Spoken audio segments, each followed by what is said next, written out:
Fala galera, bom dia, boa tarde, boa noite, aqui é o professor Rafael e na aula de hoje a gente vai falar sobre a República da Espada. Se você está procurando um vídeo sobre a Primeira República, esse talvez seja o vídeo para você, mas talvez não. Isso porque normalmente a gente divide a Primeira República, proclamada após o Segundo Reinado, em dois períodos diferentes. O primeiro, que vai de 1889 até 1894, vai ficar conhecido como a República da Espada. E esse é o tema do vídeo de hoje. Se você quiser um vídeo sobre a República Oligárquica ou ainda a República dos Coronéis, que é a segunda fase da Primeira República, basta você clicar na setinha para avançar o vídeo para o próximo vídeo dessa playlist, que é, obviamente, sobre Primeira República e a República Oligárquica, sobre sua estrutura política e sua estrutura econômica. Se você vai fazer isso, antes de fazer isso, se inscreve aqui no canal, deixa o like nesse vídeo e também no próximo vídeo. Bom, para a gente pensar um pouquinho na República da Espada, a gente tem que entender primeiro o que esse nome está designando. O que quer dizer a gente chamar essa república de República da Espada. Na prática, essa República da Espada ela compõe os dois primeiros governos do Brasil republicano. O formado pelo Marechal Deodoro da Fonseca e o subsequente formado por Floriano Peixoto. Assim que a República é proclamada, se instaura um governo provisório. Esse governo provisório tinha o objetivo de ficar no poder até o momento em que se aprovasse uma Constituição para o Brasil, uma nova Constituição republicana. Entre 1889 e 1891, fevereiro de 1891, quando essa Constituição for aprovada, tem lugar o chamado governo provisório. Encabeçado por Deodoro da Fonseca, esse governo vai ser responsável por uma série de medidas que vão procurar consolidar a República. Nesse momento, existiam dois projetos em disputa. De um lado, o projeto dos próprios militares que haviam gestado o golpe do 15 de novembro. O projeto de uma república positivista. Essa república positivista estava baseada numa corrente do pensamento de mesmo nome, o positivismo. A ideia do positivismo era produzir um poder executivo forte, uma autoridade centralizada em uma única figura capaz de manter a ordem e também levar a cabo um processo de progresso científico que modernizaria e moralizaria a sociedade brasileira. Do outro lado, defendido por proprietários de terra de regiões do Sudeste, como São Paulo e Minas Gerais, a gente tinha a corrente liberal, a defesa da formação de uma república nos moldes liberais, tal qual era organizada a República Norte-Americana, baseada em um grande pacto federativo. Pensando nisso, o governo provisório, liderado por Deodoro da Fonseca, vai ter o objetivo de pensar novos símbolos nacionais. E esses símbolos nacionais, curiosamente, refletem essa disputa, de um lado entre os positivistas militares e do outro lado os liberais, os grandes fazendeiros, tanto de Minas Gerais como de São Paulo. Pensa, por exemplo, nessa primeira bandeira do Brasil.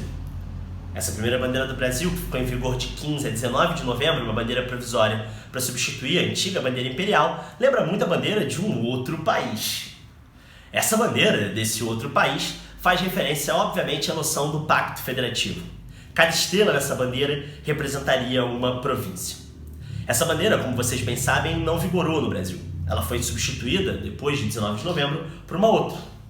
Essa aqui, que é, obviamente, a nossa atual bandeira. Essa bandeira ela mistura símbolos tanto do positivismo, como vocês podem ver nos dizeres da bandeira, ordem e progresso, os dois principais motes da corrente positivista, mas também faz referência, logicamente, ao liberalismo, na medida em que mantém as estrelas, cada uma representando uma província, um estado dessa nova federação que vai surgir com a proclamação da República. Para além desses novos símbolos nacionais, a gente tem a criação do Brasão da República e mesmo do hino da República, para tentar, lógico, criar uma consciência nacional e uma memória nacional sobre o advento republicano. Para além disso, a gente também tem o que vai ficar conhecido como a Grande Naturalização. A Grande Naturalização é uma medida adotada ainda no governo provisório do Deodoro da Fonseca com o objetivo de oferecer a cidadania brasileira, a naturalização, para todos aqueles estrangeiros que residiam no Brasil de forma ilegal. A ideia, nesse sentido, era continuar uma política que vinha desde os anos 60 e 70 do século XIX. Essa política ficou conhecida como embranquecimento, que tinha o objetivo de trazer imigrantes para embranquecer a população brasileira. Deodoro da Fonseca constrói, portanto, uma continuidade com o Império, na medida em que continua a estimular o embranquecimento da população. Essa política vai durar até meados dos anos 50 do século XX, sendo uma das grandes continuidades entre o Império e a República. Para além disso, também, a gente tem a prisão e o exílio de diversas lideranças que estavam juntamente com a família real nos últimos momentos. André Rebouças, herói abolicionista, vai ser exilado juntamente com a família real. A família real vai ser proibida de pisar no território nacional. Proibição essa que vai durar até 1922, quando for celebrado o centenário da independência do Brasil. Todas as propriedades da família real também vão ser retiradas da posse dos seus antigos donos. A gente tem como exemplo o Palácio das Laranjeiras, que fica na zona sul do Rio de Janeiro, ou mesmo a Quinta da Boa Vista e o Palácio de Petrópolis, que eram residências oficiais dos imperadores. Há até hoje um conflito entre os herdeiros dos Orleans e Bragança e o governo brasileiro pela posse do Palácio das Laranjeiras, que hoje é a sede do governo do estado do Rio de Janeiro. Essa disputa transcorre há mais de um século e o STF ficou de julgar agora em 2020 o mérito da causa. É a última instância, então a gente pode ter uma decisão sobre isso. E por último, e não menos importante, o governo de Deodoro da Fonseca também fecha, lógico, a Câmara, que tinha sido eleita no tempo do Império, o Senado, que na época do Império era um Senado vitalício, e o próprio Conselho de Estado, a partir do qual o imperador estabelecia o seu governo. Nesse governo provisório também, além de preocupado com a formação da imagem nacional do Brasil como uma república, uma outra questão estaria em jogo para Deodoro da Fonseca: a questão da estabilidade econômica. O golpe do 15 de novembro trouxe grande desconfiança entre os empresários, sobretudo estrangeiros, que tinham negócios aqui no Brasil. Essa desconfiança dava origem à possibilidade de uma fuga dos negócios e das empresas estrangeiras que atuavam aqui e que geravam empregos para a população brasileira. Pensando isso, o governo provisório elege como ministro da Fazenda, para cuidar da economia, um camarada chamado Rui Barbosa. O Rui Barbosa ele vai pensar uma política econômica que estava sendo aplicada em outros lugares do mundo naquele momento, como na Argentina ou mesmo no Japão. Essa política vai ficar conhecida como a política do encilhamento. O nome vem de cilha, que é o instrumento que você usa para montar o cavalo, né? Cilhar um cavalo, basicamente, é você vestir o cavalo. A ideia, portanto, do encilhamento era determinar dois eixos para a economia, duas intervenções do Estado na economia. A primeira delas era a impressão de papel moeda, ou ainda a impressão de dinheiro. Imprimir dinheiro gera alguns benefícios e alguns problemas. Vamos começar pelos benefícios. O primeiro benefício de você imprimir dinheiro é um lógico, que qualquer criança de 5 anos é capaz de pensar. Quando você imprime dinheiro, você tem dinheiro. A ideia central de imprimir esse dinheiro era gerar para os cofres públicos brasileiros receita suficiente para o segundo pilar. Qual é o segundo pilar? O segundo pilar era a oferta de crédito, ou seja, de empréstimos para empresários que quisessem manter os seus negócios no Brasil ou ainda instalar os seus negócios no Brasil. A ideia da política do encilhamento era industrializar um país que naquele momento ainda engatinhava na direção da construção de uma indústria nacional.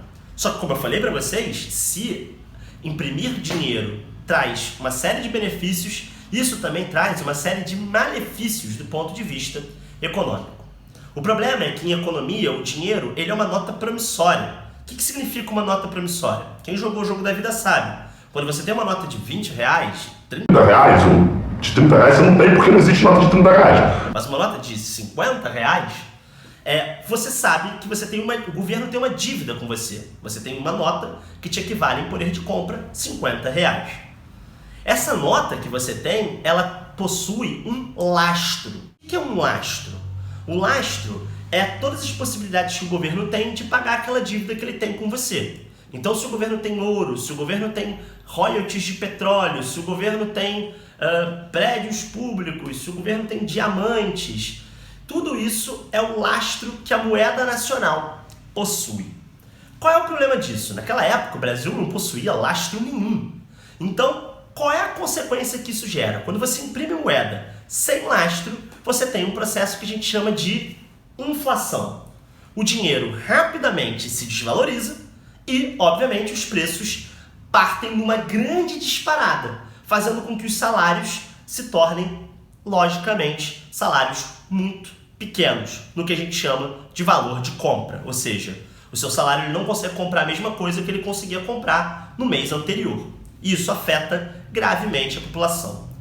A política do encilhamento ela vai ser um grande fracasso. Haja vista que muitos desses empresários vão pegar essas ofertas de crédito e vão sumir no mundo. Então o governo brasileiro vai tomar uma série de calotes, enquanto imprime dinheiro e não consegue lidar com a inflação. A fevereiro de 1891, já vivendo uma crise econômica bastante aguda, a Constituição de 1891 é promulgada. A Assembleia Nacional Constituinte, formada pelo Senado e pela Câmara dos Deputados eleita anteriormente, vai determinar algumas regras muito mais próximas do projeto liberal do que do projeto positivista. Essa Constituição determina que o Brasil se torne uma república federativa de caráter liberal. Uma república federativa em que os estados possuem uma ampla autonomia, por um lado, e por outro lado, em que os poderes são divididos naquele modelo tripartite, ou seja, em 3 poderes.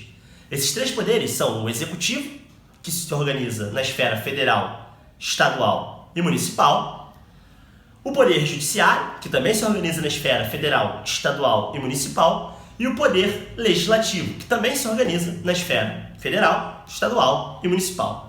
Esses 3 poderes não poderiam intervir uns nos outros. Além disso, dentro dessa autonomia estadual, as forças militares de cada estado seriam responsabilidade desses estados, salvaguardado, lógico, o direito que a União tinha, que o governo federal tinha, de intervir nesses estados. Os estados poderiam contrair, a partir do seu próprio desejo, empréstimos do exterior, sem pedir autorização para o governo federal. Os estados, então, também, como eu falei, teriam uma justiça própria.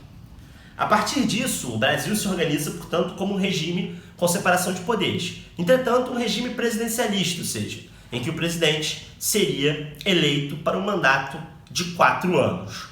Esse presidente da República teria os seus poderes limitados pelo Congresso, formado pelo Senado e pela Câmara dos Deputados. Essa Constituição ela também coloca fim ao Senado vitalício e ela estabelece um critério de voto. O presidente, a partir de agora, será eleito pelo voto direto, bem como os deputados federais, os senadores e qualquer outro cargo de poder legislativo ou poder executivo. Esse voto ele vai ser universal, só que ele vai ter alguns limites, algumas restrições. A primeira restrição é a restrição aos analfabetos. Os analfabetos vão ser excluídos do voto. E isso exclui boa parte da população brasileira. À época, estima-se, existiam cerca de 75% da população como analfabetos. Então, logicamente, de cara você exclui 75% da população. Por outro lado, os mendigos, os que não tinham residência fixa ou documentação, também não podiam votar. Os praças militares, ou seja, os soldados e cabos, os marujos, no caso da Armada, também não podiam votar. Além disso, obviamente, existia uma outra restrição que não era da Constituição, mas era uma restrição social, às mulheres. As mulheres também não eram aceitas como votantes, embora a Constituição não dissesse nada contra as mulheres. Além disso, alguns membros de ordens religiosas. Na prática, o voto ele vai valer muito pouco nessa república. E mais do que isso, os índices de participação política, como demonstra o historiador José Bruno de Carvalho, vão ser menores na república do que no império. O que é uma coisa louca de você pensar, como uma república tem menos participação política do que o império. E por último, e não menos importante, a gente tem o fato de que essa primeira república, e marcadamente a República da Espada, ela não vai possuir uma justiça eleitoral, ou seja, um poder autônomo que vai regular as eleições. As eleições vão ser organizadas pelo próprio poder executivo e legislativo estadual e municipal. O que vai gerar um grande problema, a gente vai ver no próximo vídeo, a partir da ascensão do fenômeno coronelista. Além disso, a gente também tem a separação entre a igreja e o Estado, que não vai ser muito bem aceita pelas populações mais pobres. Aprovada essa nova Constituição, era hora de escolher um presidente da República para o país. O presidente da República, de acordo com a Constituição, seria eleito de forma indireta, ou seja, pelo Congresso Nacional, pelo Senado e pela Câmara dos Deputados. Nessa primeira eleição, o conflito entre os dois projetos vai se dar de maneira muito incisiva. Concorrendo à presidência da República, a gente vai ter, de um lado, o Marechal Deodoro da Fonseca, que vai concorrer contra o líder do PRP, do Partido Republicano Paulista, um camarada chamado Prudente de Moraes, senador à época e grande artífice da Constituição. A Constituição determinava também a eleição para o cargo de vice-presidente. E aí, normalmente, como era praxe, o presidente ele lançava um candidato a vice esperando que a chapa fosse ele como presidente o seu candidato a vice. O Deodoro da Fonseca ele lança o almirante da Armada, um cara chamado Eduardo Van der Kolk, para seu vice. Prudente de Moraes, tentando fazer uma aliança com o exército, lança como seu vice o Marechal Floriano Peixoto. O Congresso vota e basicamente escolhe como presidente Deodoro da Fonseca, só que na hora de escolher o vice-presidente, escolhe o Floriano Peixoto. Embora os dois fossem militares, eles não estavam na mesma chapa. E eles tinham algumas visões distintas de como deveria se organizar a República Brasileira. A partir de 1891, então, Deodoro da Fonseca assume como presidente e tem como vice Floriano Peixoto. A presidência de Deodoro da Fonseca vai durar apenas alguns meses. Em 3 de novembro de 1891, acossado pela crise do encilhamento e por um parlamento que não o deixava governar, na sua visão, Deodoro da Fonseca tenta dar um golpe de Estado. Ele fecha a Câmara dos Deputados e o Senado e tenta estabelecer uma ditadura em torno de si mesmo. Quando vai pedir o apoio a Floriano Peixoto se nega a apoiá-lo. Os almirantes da Armada também se negam a apoiá-lo e entram numa revolta que vai ficar conhecida como a Primeira Revolta da Armada, exigindo a imediata renúncia de Deodoro da Fonseca do seu cargo. Essa Primeira Revolta da Armada termina no finalzinho de novembro com a renúncia de Deodoro da Fonseca e a ascensão ao poder do seu vice, Floriano Peixoto. Quando Floriano Peixoto assume o poder, um outro problema para essa nossa nascente república. A renúncia de Deodoro da Fonseca traz um novo problema para a nossa nascente república.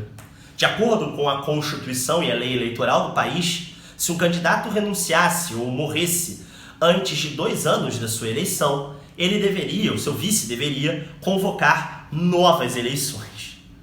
O problema é que Floriano Peixoto não estava nem um pouco afim de convocar essas novas eleições. Nesse sentido, então, Floriano Peixoto vai fazer uma espécie de acordo tácito com a elite política do país, com o PRP. Floriano Peixoto se compromete a terminar o seu mandato, a manter a estabilidade e impedir qualquer tentativa de uma contra-revolução, sobretudo de alguns monarquistas que estavam no Brasil. E, por outro lado, o PRP apoia esse mandato de Floriano Peixoto. A 15 de novembro de 1894, assumiria um novo presidente, eleito na eleição direta que estava prevista para 1894. Floriano Peixoto, portanto, assume o poder em meio à grande reprovação, sobretudo da Armada. Se a Armada havia se voltado contra o autoritarismo de Deodoro da Fonseca, mais uma vez se voltaria contra o autoritarismo de Floriano Peixoto. Esse autoritarismo de Floriano Peixoto vai ser denunciado em um manifesto em 1892, em que 13 grandes oficiais da Armada lançam um manifesto exigindo que Floriano Peixoto renuncie ao cargo e convoque novas eleições. Floriano, que vai ficar conhecido como o Marechal de Ferro, não aceita a renúncia e, mais do que isso, manda prender todos os 13 oficiais. Ficava muito claro naquele momento que o florianismo, ou seja, o governo do Floriano Peixoto, pautado na figura do Floriano Peixoto e na autoridade incontestável dele, poderia trazer alguns benefícios para o país, sobretudo uma certa estabilidade política até que fosse possível se convocar novas eleições. A Armada, no entanto, muito frustrada com a irrelevância que havia assumido nesses primeiros anos da República, vai pegar em armas novamente.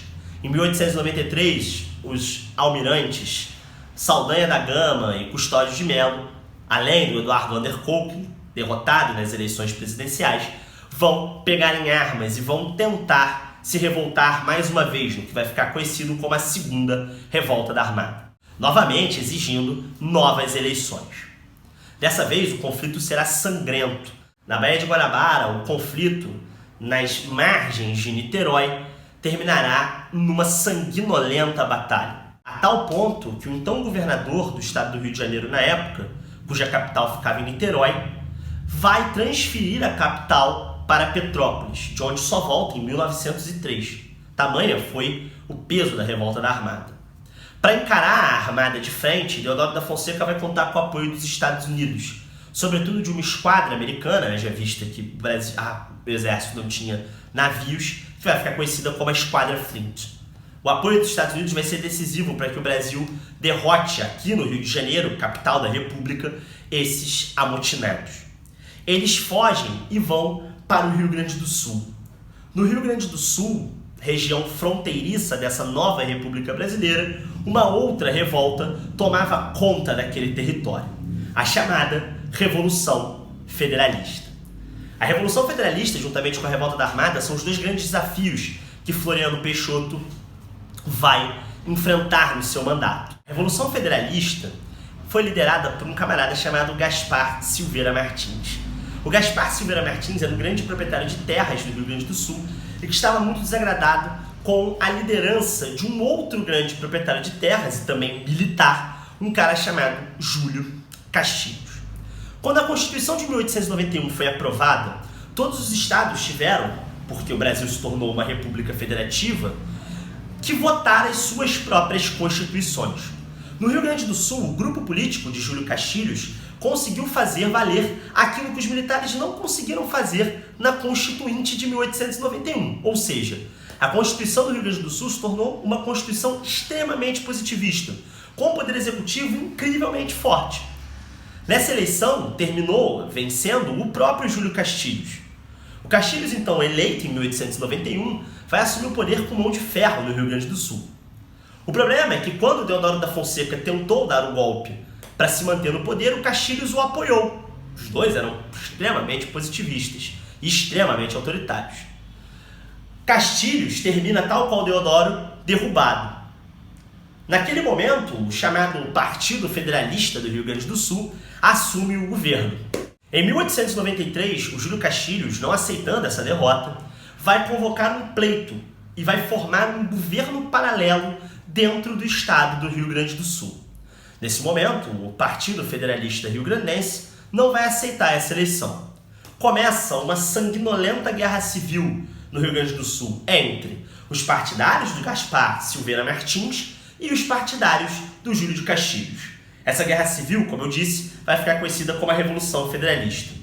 O conflito que vai colocar frente a frente os pica-paus, os partidários de Júlio Castilhos, que eram conhecidos assim pelo formato da sua farda, frente aos maragatos, como eram conhecidos os partidários dos federalistas e de Gaspar Silveira Martins, vão tornar esse evento conhecido a partir de um apelido bastante cruel, que é a chamada Revolta da Degola. A Revolta da Degola, que é a Revolução Federalista, ela vai ganhar esse nome em função de uma prática incrivelmente cruel. Os presos militares, eles não eram mantidos, eles não tinham condição de manter esses presos. Então eles acabavam degolando todos os presos.